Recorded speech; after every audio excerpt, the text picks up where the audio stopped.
আলা মিন মুস্তাগফিরিন ফাগফির লাহু। কে আছো বান্দা আমার কাছে ক্ষমা চাবা, ক্ষমা চাও, আমি তাকে ক্ষমা করে দিব। আজকে গভীর রজনীতে আমার ক্ষমার বান্দার দরজাগুলা উন্মুক্ত। সুবহানাল্লাহ বলেন। আমার ক্ষমার দরজাগুলো উন্মুক্ত করে দিছি। কার জীবনে কত গুনাহ হয়েছে, কার জীবনে কত মিথ্যার গুনাহ হয়েছে, আমার কাছে ক্ষমা চাও, আমি তার জীবনের গুনাহগুলা ক্ষমা করে দিব। ও মুসলমান বন্ধু, আমাদের হাতের দ্বারাও কিন্তু গুনাহ হয়েছে কিনা বলেন? আমাদের চোখের দ্বারাও গুনাহ হয়েছে, আমার জবানের দ্বারাও গুনাহ হয়েছে। আমরা তো এখন এমন করি, ছোট ছোট গুনাহ এরকম ভাবে গুনাহ মনে করি না। কিতাবের ভিতরে বলেন, লা তাহকিরান্না সগীরাতান ইন্নাল জিবালা মিনাল হিসা। ছোট ছোট গুনাহগুলোকে কখনো ছোট মনে করবা না, কেননা ছোট ছোট পাথরের দ্বারাই তো বড় বড় পাথরে পরিণত হয়েছে। তোমার ছোট্ট ছোট্ট গুনাহগুলি এরকম ভাবে জমা হইতে হইতে তোমার অন্তরকে ব্লক আর ব্লক বানাই দিবেন। মুসলমান বন্ধু, আল্লাহ রব্বুল আলামিন আমাদেরকে কত সুন্দর করে বলে দিয়েছেন, তোমরা আমার কাছে ইস্তেগফার করো, বেশি বেশি ইস্তেগফার করো, আমি আল্লাহ রব্বুল আলামিন এরকম ভাবে তোমাদের জীবনের গুনাহগুলি ক্ষমা করে দিব। আমার কাছে যদি তুমি সকাল সন্ধ্যা দুপুর অথবা যে কোনো সময় তুমি বৈশা থাকবে, এমন মুহূর্তের ভিতরেও যদি তুমি আমার কাছে ক্ষমা চাও আর ইস্তেগফার করো, আমি আল্লাহ তার জীবনের পেরেশানি দূর করে দেব। সুবহানাল্লাহ বলেন। আমরা কিন্তু এখানে যারা আছি সকলের জীবনে কিন্তু পেরেশানি আছে না নাই বলেন? সবার জীবনে পেরেশানি আছে। আমি আল্লাহ পেরেশানি দূর করে দিব, আমি আল্লাহ তোমাকে শান্তি দিব। তুমি ইস্তেগফারের আমল করো। বলেন কিসের আমল? ইস্তেগফারের আমল। কেননা ইস্তেগফারের আমল যদি এরকম ভাবে আপনি করতে থাকেন, আমল যদি আস্তে আস্তে করতে করতে যদি বৃদ্ধি করতে থাকেন, আপনার জীবনের ভিতরে আর কোনো গুনাহ থাকবে না, সমস্ত গুনাহগুলি আমার আল্লাহ মুছে দিবেন। এই জন্য আমরা গুনাহকে গুনাহ মনে করি না। আল্লামা নকশবন্দি রহমাতুল্লাহি আলাইহি কিতাবের ভিতরে সুন্দর একটা ঘটনা উপস্থাপনা করেছেন। আমার নবীজি, আল্লাহর নবী, বিশ্ব নবী, আখিরি জামানার পয়গম্বর সাল্লাল্লাহু আলাইহি ওয়াসাল্লাম এরকম ভাবে আনসার এবং মুহাজিরদের মধ্যে ভ্রাতৃত্বের এরকম ভাবে ভাইয়ের সম্পর্ক গড়ে দিলেন। একজনের নাম আনসারী, সাইলাবাতুল আনসারী, আরেকজনের নাম হচ্ছে আব্দুর রহমান, আরেকজনের নাম হচ্ছে সাইদ। তাবুকের যুদ্ধে যখন যাবেন নবীজি সাল্লাল্লাহু আলাইহি ওয়াসাল্লাম, তাবুকের যুদ্ধে যাওয়ার সময় এই তিনজনের ভিতরে একটা ভালো একটা সম্পর্ক করে দিলেন। তোমরা আজকে থেকে ভাই ভাই, একে অপরের খেয়াল রাখবা, কারোর কোনো আমানতের কোনো খেয়ানত করবা না। আমার নবীজি সাল্লাল্লাহু আলাইহি ওয়াসাল্লাম যখন তাদের ভিতরে সম্পর্কটা করে দিলেন, এদিকে আব্দুর রহমান এবং সাইদ দুইজন নবীজির সাথে তাবুকের যুদ্ধের ভিতরে চলে গেলেন। কোথায় চলে গেলেন বলেন? তাবুকের যুদ্ধের ভিতরে চলে গেলেন। এমন অবস্থার ভিতরে এইদিকে সাইদ আব্দুর রহমানের বাড়িতে বাসার ভিতরে অর্থাৎ বাজার করে দিতেন। বাজার করে দেওয়ার অবস্থার ভিতরে একদিন সাইলাবাতুল আনসারী রাদিয়াল্লাহু তাআলা আনহু শুধু বাজারটা দেওয়ার সময় অর্থাৎ তার ভাবি লাগে, অর্থাৎ আব্দুর রহমানের সাইদের স্ত্রীকে যখন বাজার দিতেছে, এমন মুহূর্তের ভিতরে তার হাতের ভিতরে স্পর্শ করে। কোথায় স্পর্শ করে বলেন? হাতের ভিতরে স্পর্শ করে। এমন মুহূর্তের ভিতরে যখন হাতের মধ্যে স্পর্শ করার সাথে সাথে সাইলাবাতুল আনসারীর কে বলতেছে, আরে ভাই, তোমার ভিতরে এমন কি করে সাহস হইল, তুমি শয়তানের ধোঁকায় পড়ে আমার শরীরের ভিতরে স্পর্শ করলাম? তোমার অন্তরের ভিতরে কি আল্লাহর ভয় নাই? তোমার ভাই আল্লাহর রাস্তায় জিহাদে চলে গেছে, আর তুমি আমার আমানতের খেয়ানত করলাম। এই কথা বলার সাথে সাথে সাইলাবাতুল আনসারী রাদিয়াল্লাহু তাআলা আনহুর অন্তরের ভিতরে লেগে গেছে, আমি এটা কি করলাম। এমন মুহূর্তের ভিতরে উনি চলে গেছে যে আমার এই চেহারা আমি মদিনার ভিতরে কাউকে দেখাবো না, আমি চলে গেলাম। ওখানে গিয়ে অনুতপ্ত হয়ে আল্লাহর কাছে বলতেছে, রব্বানা যালামনা আনফুসানা ওয়া ইল্লাম তাগফির লানা ওয়া তারহামনা লানাকুনান্না মিনাল খাসিরিন।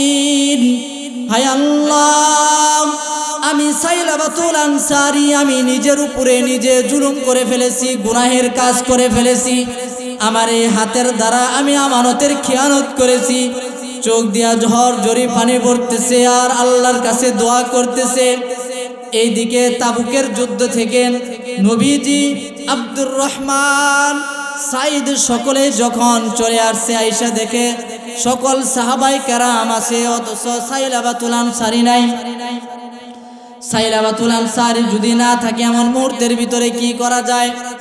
আবু সাইদের স্ত্রী সমস্ত ঘটনাগুলো বৃত্তান্ত নবীজির কাছে এবং সমস্ত সাহাবায়ে কেরামদের কাছে বলে দিলেন, সাইদের কাছেও বলে দিলেন। এই দিক থেকে তারা বলে দিলেন যে হ্যাঁ উনি অমুক জায়গায় আছে, অর্থাৎ পাহাড়ের ভিতরে আছে। ওখানে গেছে, সাইলাবাতুল আনসারীকে নেওয়ার জন্য গেছে। গিয়ে দেখে আল্লাহর কাছে কান্না করে আর দোয়া করতেছে, আল্লাহ আমাকে আপনি ক্ষমা করে দিন, আমি ভুল করে ফেলেছি। পিছন থেকে এমন ভাবে বলতেছে, আরে সাইলাবা, তুমি আমাদের সাথে চলো, তোমার জীবনের গুনাহ আল্লাহ ক্ষমা করে দিবেন। তুমি ইস্তেগফার করো, তুমি তো শুধু এরকম ভাবে একটা আল্লাহর নাফরমানি করেছো, আমার সাথে চলো। ও মুসলমান বন্ধু,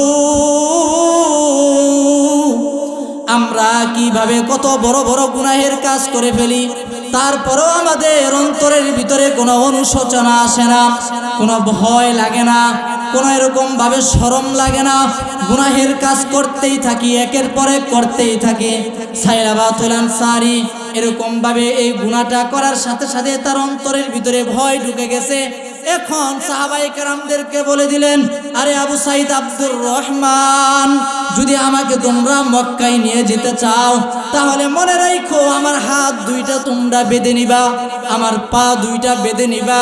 বেঁধে নেওয়ার পরে অর্থাৎ আমাকে শেষরায়া মক্কা মদিনার দিকে নিয়ে যাবা, যাতে করে পৃথিবীর মানুষগুলা শিক্ষা গ্রহণ করে যে গুনাহের কাজ করলে কি পরিমাণে শাস্তি হয়।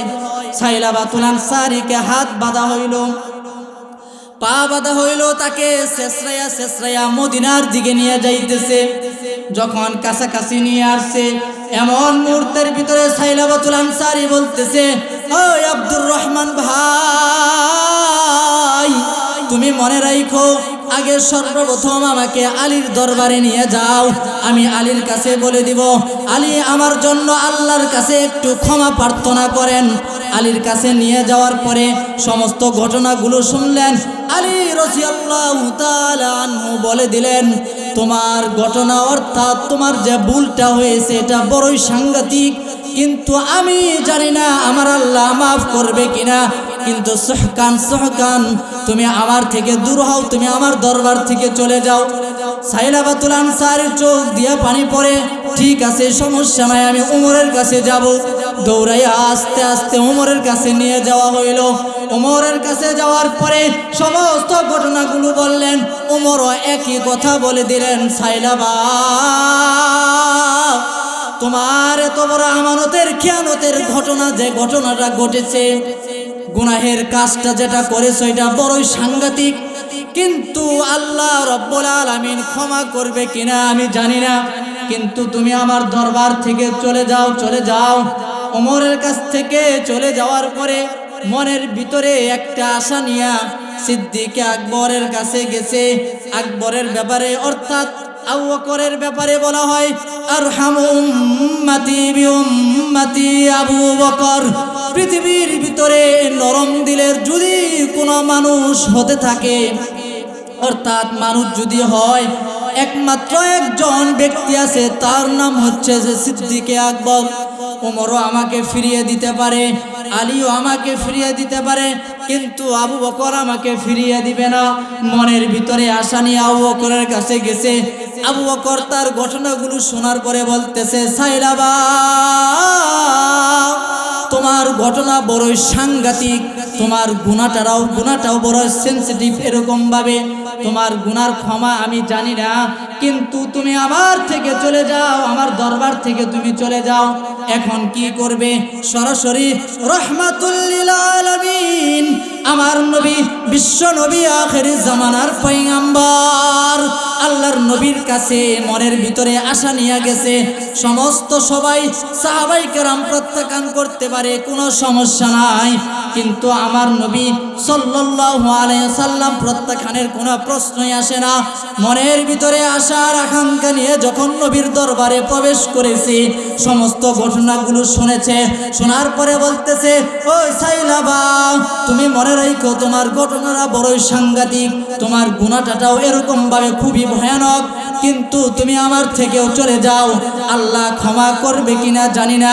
সাইলাবার ভিতরে, দিলের ভিতরে বড় আশা নিয়ে আসছিলেন, এখন শুধু ব্যথা আর ব্যথা, চোখ দিয়ে ঝরঝরি পানি পড়তেছে, আর বলতেছে, আমি আর এই চেহারা মদিনার কাউকে আমি দেখাবো না। আবু সাইদ আব্দুর রহমান, আমার চেহারার কাউকে দেখানোর জন্য তোমরা বলিও না। এদিকে তার একটা মেয়ে ছিল, মেয়ের নাম হচ্ছে খামসানা। কি বলেন? মেয়ের নাম খামসানা। এই মেয়েটাও বলে দিল, আব্বা, সাহাবায়ে কেরাম তোমাকে প্রত্যাখ্যান করেছে, কোনো সমস্যা নাই, কিন্তু নবীজি তোমাকেও প্রত্যাখ্যান করেছে, আমি এটা মেনে নিতে পারি না। মনে রাখো, যতদিন পর্যন্ত আল্লাহ তোমার গুনাহগুলি ক্ষমা না করবেন, আমি ততদিন পর্যন্ত তোমাকে আমি বাবা বলে ডাকবো না। ও মুসলমান বন্ধু, আল্লাহর নবীর সাহাবী সাইলাবাতুল আনসারীর অন্তরের ভিতরে ব্যথা আর ব্যথা, চোখ দিয়া ঝরঝরি পানি পড়তেছে, আর শুধু বলতেছে, আমার এই চেহারা মদিনাবাসীকে কাউকে আমি দেখাবো না। ওখান থেকে সরাসরি পাহাড়ের ভিতরে চলে গেলেন। পাহাড়ে চলে গিয়ে বলতেছে, আয় আল্লাহ, আমি আলীর কাছে গেছিলাম, আলীও আমাকে প্রত্যাখ্যান করে দিয়েছে। ওমরের কাছে গেছিলাম, ওমরও আমাকে প্রত্যাখ্যান করে দিয়েছে। সিদ্দিকে আকবরের কাছে গেছিলাম, উনিও আমাকে প্রত্যাখ্যান করে দিয়েছে। শেষ দিকে রাহমাতুল লিল আলামিন আল্লাহর নবী আপনার অর্থাৎ নবীজির কাছে গেছিলাম, সেও আমাকে প্রত্যাখ্যান করে দিল। আপনি হচ্ছেন গফফার, আমি গুনাহগার, আপনি গফফার। পৃথিবীর ভিতরে, এই জঙ্গলের ভিতরে সমস্ত প্রাণীগুলা ঘুমিয়ে গেছে, সকল পাখিগুলা ঘুমিয়ে আছে, জঙ্গলের ভিতরে আমি গুনাহগার সাইলাবাতুল আনসারী শুধু জাগ্রত আছি। আপনি যদি আমাকে ক্ষমা না করেন, কে ক্ষমা করবে? আল্লাহর কাছে কান্না করতেছে আর বলতেছে, আল্লাহ,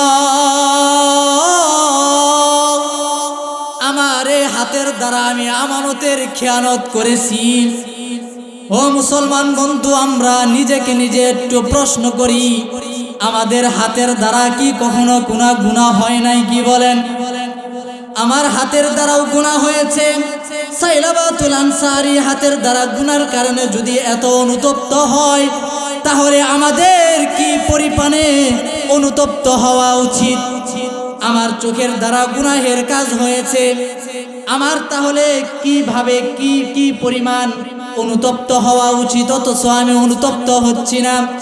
আমার জবানের দ্বারা কত গুনাহ করতেছি, আল্লাহর নাফরমানি করতেছি, অথচ আল্লাহ রব্বুল আলামিন যদি আমাকে আর আপনাকে যদি এই জবানটা না দিত, তাহলে জবান যদিও দিয়েছেন, যদি কথা বলার শক্তি না দান করতেন, তাহলে আমরা হতাম বোবা। কি বলেন? আমরা বোবা হতাম না। আমাদেরকে যদি পা না দিত, তাহলে আমরা এরকম ভাবে ল্যাংড়া হতাম, অর্থাৎ প্রতিবন্ধী হতাম।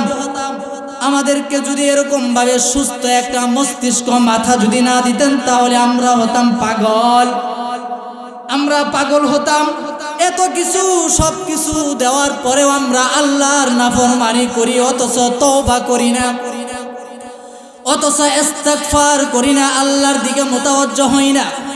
সেই সাইলাবাতুল আনসারী যখন দোয়া করতে করতে করতে 40 দিন পর্যন্ত হয়ে গেল, 40 দিন পর জিব্রাইল আলাইহিস সালাতু ওয়াস সালাম নবীজির কাছে এসে বলতেছে, ইয়া রাসূলুল্লাহ, ইয়া হাবিবাল্লাহ, আপনার কাছে একজন বান্দা এসেছিল।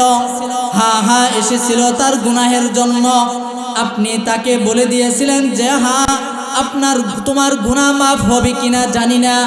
আপনাকে আল্লাহ রব্বুল আলামিন একটা প্রশ্ন দিয়া পাঠাইছে, সমস্ত সৃষ্টিকুলগুলাকে কে সৃষ্টি করেছেন? আল্লাহ রব্বুল আলামিন এরকম ভাবে প্রশ্নের উত্তর সম্পর্কে নবীজি তখন বলে দিলেন, ও জিব্রাইল, তুমি এটা কি বললা? আল্লাহ রব্বুল আলামিন তামাম কুল কায়নাতকে সৃষ্টি করেছেন আল্লাহ। সুবহানাল্লাহ বলেন, সুবহানাল্লাহ। আল্লাহর নবীর সাহাবী সাইলাবাতুল আনসারী রাদিয়াল্লাহু তাআলা আনহুকে আপনি নিয়ে আসেন, তার খবর কি জানেন? আবু বকরকে জিজ্ঞেস করলেন, আবু বকর সাইলাবাকে যায় নিয়ে আসো। উমরও বললেন, উমর তুমি যাও। এদিকে সালমান ফারসি একজন মুরব্বী সাহাবী ছিলেন, সেও বললেন, ওগো আল্লাহর নবী, আমিও যেতে চাই। কয় হ্যাঁ তুমিও যাও। সাইলাবার খুঁজে এরকম ভাবে পাহাড়ের দিকে রওনা দিয়ে দিয়েছেন। এমন মুহূর্তের ভিতরে রাখালের সাথে সাক্ষাৎ হয়েছে। রাখালকে জিজ্ঞেস করতেছে, ও রাখাল, তুমি কি এমন একজন ব্যক্তি সম্পর্কে জানো? কয় না, এমন ব্যক্তি সম্পর্কে জানি না, কিন্তু এমন একজন ব্যক্তি আছে যিনি এখানে এসে গভীর রজনীতে এসে কান্নাকাটি করে আর বলতে থাকে, আল্লাহ, আমার গুনাহগুলি আপনি ক্ষমা করেন, আমার যত অপরাধ আছে আপনি ক্ষমা করেন। আল্লাহর কাছে শুধু কান্না করতে থাকে আর কান্না করতে থাকে। কয় হ্যাঁ। সালমান ফারসি বলতেছে, এই ব্যক্তি হচ্ছে সাইলাবাতুল আনসারী। ওনার কাছে চলে গেছেন, যাইয়া দেখে উনি সিজদার ভিতরে আল্লাহকে ডাকতেছে আর আল্লাহর কাছে মাফ চাইতেছে। সাইলাবাকে তখন বলতেছে, ও সাইলাবা, তুমি চলে আসো, তুমি চলে আসো। সাইলাবা তখন উত্তর দিতেছে, না আমি যাব না, তোমাদের কথায় আমি যাব না। আমার এই গুনার চেহারা আমি মদিনাবাসী কাউকে আমি দেখাবো না।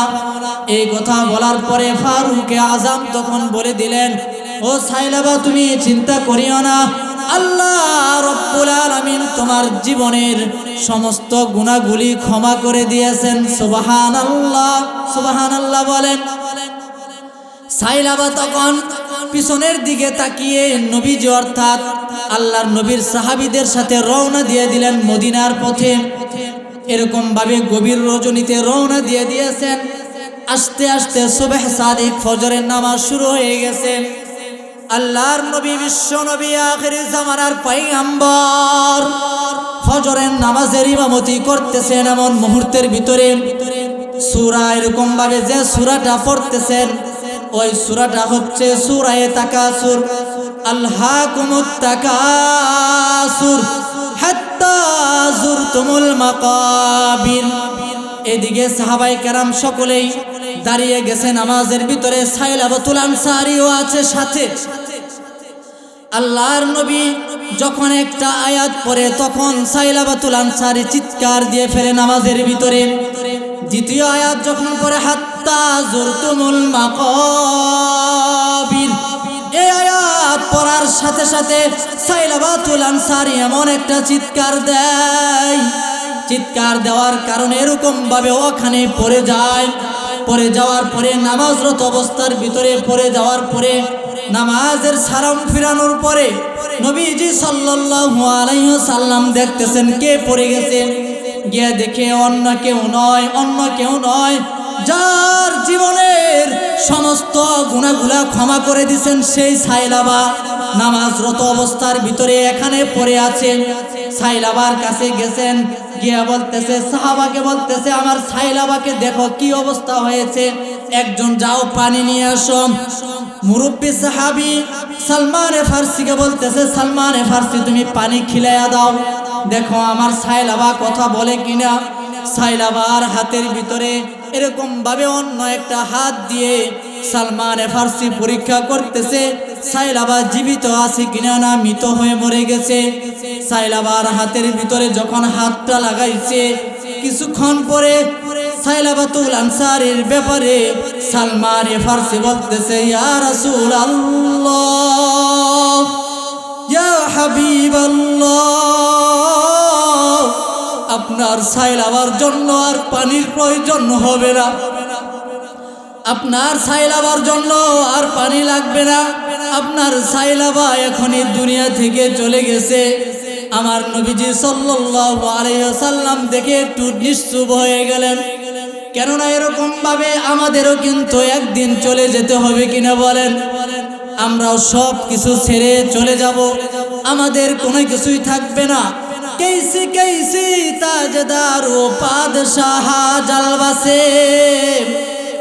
ओ खजीना बाला खाना शान शौकत किया हुई, कैसी कैसी खूबसूरत रहनिया शहजादिया, कैसी कैसी खूबसूरत रहनिया शहजादिया, तन बदल सब हो गया है शिक्ल सूरत किया हुई।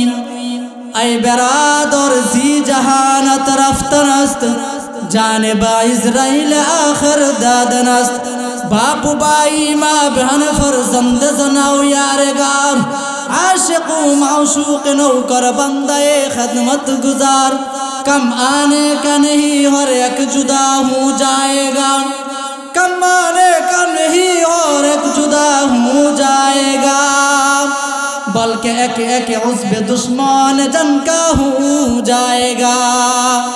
ऐ बरादर जी जहानत रफ्तनस्त जाने बा इज़राइल आखिर दादनस्त। ও মুসলমান বন্ধু, কবি সুন্দর ভাবে বলে দেন, তোমাদের পিতৃপুরুষ তোমাদের বাপ দাদা সব কিছু ছেড়ে চলে গেছে কিনা বলেন, সব কিছু ছেড়ে চলে গেছে, কত সুন্দর দালান সব কিছু রয়ে গেছে, কিন্তু আমরাও এরকম ভাবে চলে যাব।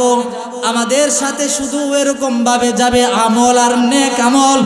আর যদি কোনো একটা বান্দা মসজিদে বসে অথবা ঘরের ভিতরে বসে অথবা মাহফিলের ভিতরে বসে অথবা রাস্তা দিয়ে যাওয়ার সময় অথবা কোনো কাজের ভিতরে কোনো একটা বান্দা যদি আল্লাহর উপর আস্থার বিশ্বাস নিয়ে ছোট্ট একটা আমল যদি ইস্তেগফার করতে পারে, আল্লাহ রাব্বুল আলামিন তার মৃত্যুর পরে তাকে জান্নাত দিবেন। সুবহানাল্লাহ বলেন, সুবহানাল্লাহ। ও মুসলমান বন্ধু, এই সহজ আমলটা যদি এখনো আমরা পরিত্যাগ করি, যদি জীবন পরিচালনা করি, ইস্তেগফারকে যদি বাইপাস করি, পিছনে ফেলে দেই, সমস্ত ভালো কাজ করি বা না করি, খারাপ কাজগুলা ঠিকই করি, কিন্তু এদিকে ইস্তেগফার করি না, মনে রাখবেন আমার মৃত্যুর পরে ইস্তেগফার রকম একটা কাজে আসবে। কি বলেন, কাজে আসবে না? এই জন্য যখনই আপনার সামনে কখনো যদি এরকম ভাবে গোরস্থান আসে, কোনো ব্যক্তির কবরস্থান পড়ে, তাহলে আপনি ওখানে চুপ করে একটু দাঁড়িয়ে যাবেন। দাঁড়িয়ে যাওয়ার পরে সূরা ফাতিহা পড়েন অথবা সূরা ইখলাস, সূরা ফালাক, সূরা নাস, এমন একটা সূরা আপনি এরকম ভাবে তেলাওয়াত করা শুরু করে দিবেন। ওখানে দাঁড়িয়ে দাঁড়িয়ে বলা শুরু করে দিবেন, হায় আল্লাহ, এখানে যে সমস্ত ব্যক্তিগুলা শুয়ে আছে, তুমি সূরা ইখলাসের হাদিয়া তুমি পৌঁছাইয়া দাও, তুমি সূরা ফালাকের হাদিয়া তুমি পৌঁছাইয়া দাও, সূরা ফাতিহার হাদিয়া তুমি পৌঁছাইয়া দাও। এমন মুহূর্তের ভিতরে আল্লামা জাকারিয়া রাহমাতুল্লাহি আলাইহি তার কিতাবের ভিতরে লিখেন, একজন বুজুর্গ ছিল যার চিরাচরিত নিয়ম ছিল এমন, যদি কোনো গোরস্থান আসতো সামনে, ওখানে দাঁড়িয়ে কিছু সূরা পড়তেন, আর সূরা পড়ার পরে ওই হাদিয়াগুলা সমস্ত কবরের ভিতরে পাঠাইয়া দিতেন। ওই আল্লাহর ওলি বুজুর্গ উনি একদিন হঠাৎ করে রাত্রে ঘুমিয়ে গেছে, ঘুমিয়ে যাওয়ার পরে স্বপ্নের ভিতরে দেখতেছে সমস্ত গোরস্থানের মানুষগুলা একত্রিত হয়েছে। এমন মুহূর্তের ভিতরে উনি যা কিছু সওয়াব এরকম ভাবে পাঠাইয়া দিছিলেন, সমস্ত মানুষগুলা হাদিয়া নেওয়ার জন্য দৌড়াইয়া ওই দিকে যাইতেছে। যাওয়ার পরে একজন ব্যক্তি বসে আছে, উনি যায় না। আমার কথা কি আপনারা বুঝতেছেন নাকি শুধু কবর জিয়ারত করতেছি? বুঝতেছেন? মোহতারাম হাজিরিন, ওই ব্যক্তি যখন ওখান থেকে ঘুমের ভিতরে শুধু কি দেখতেছেন, স্বপ্নে দেখলেন একজন ব্যক্তি বসে আছে, সমস্ত গোরস্থানের মানুষগুলা দৌড়াইয়া যাইতেছে তাদের হাদিয়ার জন্য। এটার জন্য একটা মেসাল দিলে বুঝবেন, আপনাকে যদি 10 বছর না মাত্র 3 বছর যদি জেলখানায় আটকে রাখা হয়, আর আপনাকে যদি বলা হয় জেলারের কোনো একজন ব্যক্তি যদি বলে দেয় কে কোথায় আছো, যাও যাও আজকে এমন একটা টিকিট দিবে যে টিকিটের কারণে একটা টিকিট সংগ্রহ করবা, তোমার 1 বছর জেল হাজত কমে যাবে, তখন ওই সময়ের ভিতরে প্রত্যেক জেলারই কিন্তু ওইটা টিকিট গ্রহণ করবে কিনা বলেন? সকলে গ্রহণ করবে। তদ্রূপ ভাবে প্রত্যেক গোরস্থানের মানুষগুলা, মৃত ব্যক্তিগুলা হাদিয়া নেওয়ার জন্য চলে যায়। এক ব্যক্তি বসে আছে, বসে থাকার বলতেছে ভাই তুমি কেন বসে আছো? উনি তখন উত্তর দিতেছে হুজুর আমার একটা সন্তান আছে, ওই সন্তান আমার জন্য প্রত্যেক দিন হাদিয়া পাঠায়, ওই হাদিয়ার জন্য আমি এখানে বসে আছি। হাদিয়াটা যখন আসবে তখন আর এই সমস্ত হাদিয়ার আমার কোনো প্রয়োজন হবে না। উনি এরকম ভাবে ঠিক আছে তোমার সন্তানের নাম কি? অমক। তোমার সন্তান কি কাজ করে? অমক কাজ করে, একটা দোকান করে। কয় হ্যাঁ সকাল হয়ে গেছে। আল্লাহর ওলি আল্লামা জাকারিয়া রহমাতুল্লাহি আলাইহি বলেন ওই ব্যক্তি আল্লাহর ওলি সকালেই বের হয়ে গেছে। আমি ওই মৃত ব্যক্তির সন্তানের খুঁজে যাই, যায় দেখে হ্যাঁ একজন মুদির দোকানদার, উনি এরকম ভাবে মালগুলা বিক্রি করে, কিছুক্ষণ পরে আবার কোরআনুল কারীম তেলাওয়াত করে, আবার সুযোগ পায় আবার কোরআনুল কারীম তেলাওয়াত করে, আবার সুযোগ পায় আবার কোরআনুল কারীম তেলাওয়াত করে। যেমন নামাজের পরে কিছু আমল আছে, সূরা ইয়াসিন, ফজরের নামাজের পরে সূরা ইয়াসিন তেলাওয়াত করে, মাগরিবের নামাজের পরে সূরা ওয়াকিয়া তেলাওয়াত করে, আর জোহরের নামাজের পরে সূরা ফাতিহা তেলাওয়াত করে, আর এশার নামাজের পরে এখন যেমন এরকম ভাবে এশার পরের অবস্থাটা যাইতেছে, এই সময়টা যাইতেছে। এশার নামাজের পরে যদি কোনো বান্দা সূরা মুলকের আমল করে নিয়মিত, ওই বান্দা যদি দুনিয়া থেকে চলে যায়, এই বান্দাকে আল্লাহ রব্বুল আলামিন জাহান্নাম দিবেন না। ও মুসলমান বন্ধু, ওই ব্যক্তিকে আল্লাহ রব্বুল আলামিন জান্নাত দিবেন। তদ্রূপ ভাবে উনি চলে গেছে, চলে যাওয়ার পরে সন্তানের অবস্থাটা দেখেছে। উনি আবার আল্লাহর ওলি বুজুর্গ, উনি তখন আরেক দিন হঠাৎ করে গোরস্থানের পাশ দিয়ে যাইতেছে, ওখানে দাঁড়িয়ে সূরা কিছু যা সূরা উনি পারেন ওই সূরাগুলাই বলতেছে। এমন মুহূর্তের ভিতরে সমস্ত হাদিয়াগুলা যখন গোরস্থানের ভিতরে পাঠিয়ে দিলেন, স্বপ্নের ভিতরে দেখতেছে, কিন্তু ওই ব্যক্তি আজকে হাদিয়ার জন্য দৌড়াইয়া যাইতেছে, আর বলতেছে, ওনাকে তখন জিজ্ঞেস করতেছে ভাই তুমি না এরকম ভাবে হাদিয়াগুলা গ্রহণ করো না, অথচ তুমি আজকে হাদিয়া গ্রহণ করতেছো কেন? ওই ব্যক্তি তখন বলে হুজুর আমার সন্তান পৃথিবীর ভিতরে ছিল, আজকে অর্থাৎ কয়েকদিন আগে আমার সন্তান দুনিয়া থেকে চলে আসছে, যার কারণে যা নেক আমল করবে প্রত্যেকটা আমলের প্রতিদান আপনার কবরের ভিতরে দেওয়া হবে। চিৎকার দিয়ে বলেন সুবহানাল্লাহ।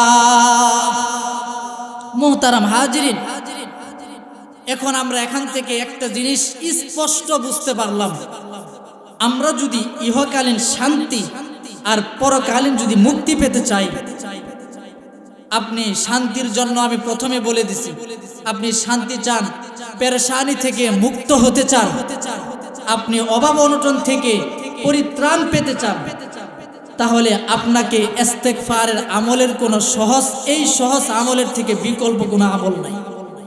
আপনি যদি এগুলো থেকে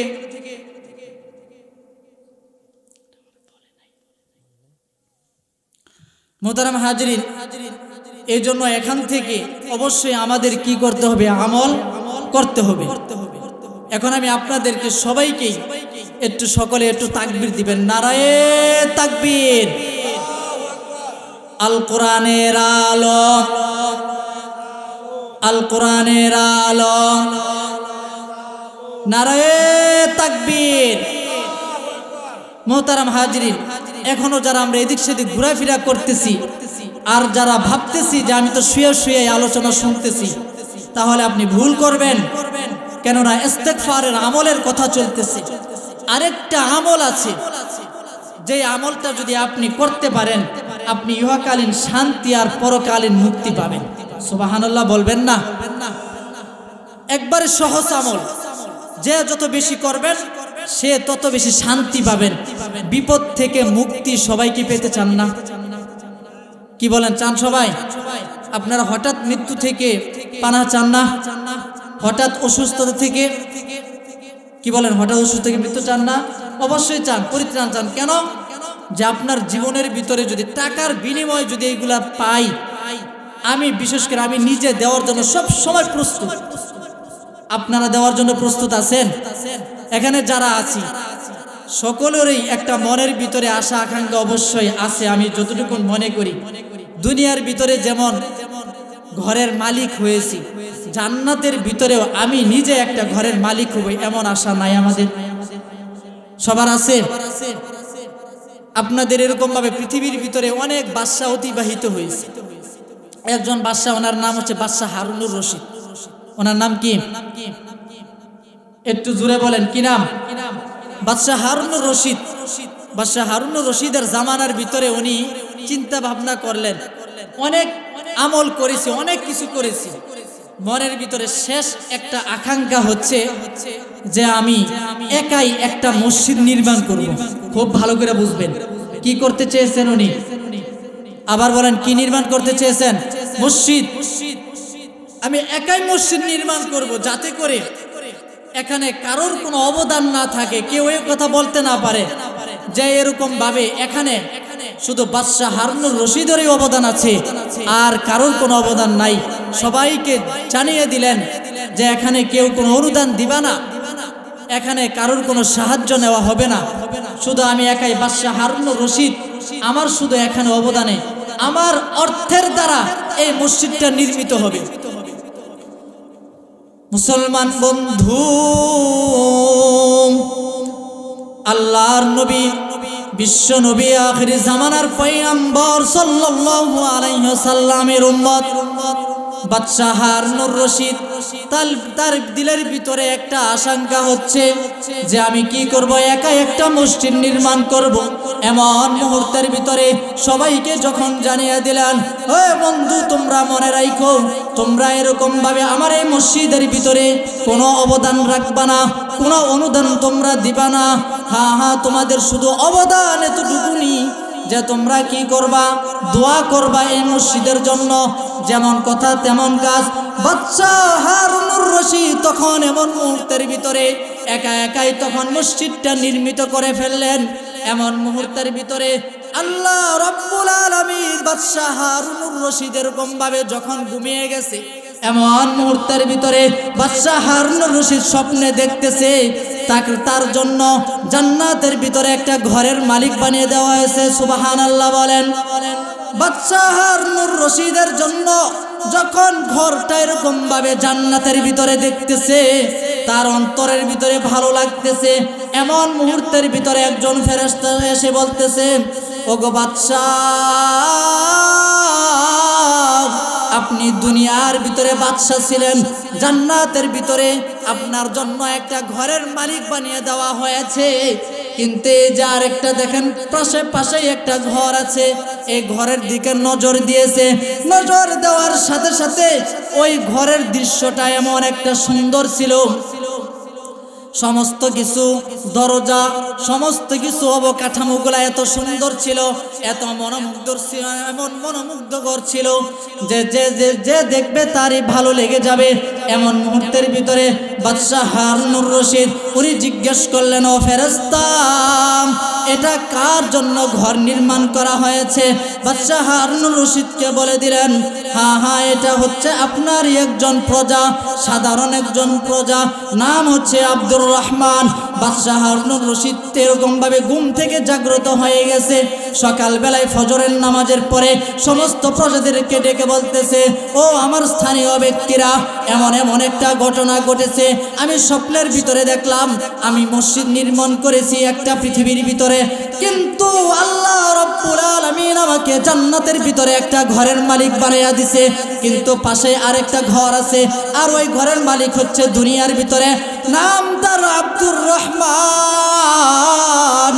ওই ব্যক্তি কি আমল করেছে, তার ওনাকে এরকম ভাবে মসজিদের ভিতরে অবদান আছে, ওই ব্যক্তিকে ধরে নিয়ে আসো। আব্দুর রহমান নামে কে আছে তাকে ধরে নিয়ে আসা হলো। এমন মুহূর্তের ভিতরে বলতেছে, আব্দুর রহমান বাবা তুমি কি এমন আমল করেছো যে আমি তো একটা মসজিদ একাই নির্মাণ করে যতটুকুন ঘরের মালিক হয়েছি, যতটুকুন জান্নাতের মালিক হয়েছি, তুমি আব্দুর রহমান শুধু ছোট্ট একটা আমল করার কারণে আল্লাহ তোমাকে জান্নাতের ভিতরে ঘরের মালিক বানিয়ে দিয়েছে। চিৎকার দিয়ে বলেন সুবহানাল্লাহ। আল্লাহর নবীর বিশ্ব নবী আখির জামানার পয়গম্বর নবীজির উম্মত অন্যতম বাদশাহ হারুনুর রশিদের কাছে আব্দুর রহমান তখন বলে দিলেন, ওগো বাদশাহ আমার তো কোনো এরকম ভাবে কোনো আমল নাই, আমি তো এরকম ভাবে দান খয়রাত করি না ওরকম ভাবে, কিন্তু আমার দিলের ভিতরে একটা আকাঙ্ক্ষা ছিল, ও আল্লাহ বাদশাহ হারুনুর রশিদ যেভাবে একটা ঘর নির্মাণ করেছে, আমিও যদি ওই ঘরের ভিতরে একটু সহযোগিতা করতে পারতাম, আমারও যদি কোনো অবদান থাকতো, তাহলে আমি কতই না সৌভাগ্যবান হতাম। এমন মুহূর্তের ভিতরে আব্দুর রহমানের হাতের ভিতরে এরকম ভাবে কিছু পাথর ছিল, তার নিজস্ব কিছু পাথর ছিল। ওই পাথরগুলা নিয়ে যাইতে যাইতে বাদশাহ হারুনুর রশিদের যখন ঘরটা মসজিদটা নির্মাণ করার জন্য পাথরের স্তূপ ছিল, ওই স্তূপের ভিতরে আমি মাত্র কয়েকটা পাথর রেখে দিয়েছি। ও বাদশাহ আমার মনে হয় আল্লাহ রব্বুল আলামিন এরকম ভাবে আমার এই পাথরের উসিলা করে আমি শুধু পাথরগুলা দান করেছি মসজিদের ভিতরে, এর উসিলা করে আমার আল্লাহ জান্নাতের ভিতরে ঘরের মালিক বানিয়ে দিয়েছে। ছোট্ট এরকম ভাবে উচ্চ আওয়াজে বলেন সুবহানাল্লাহ।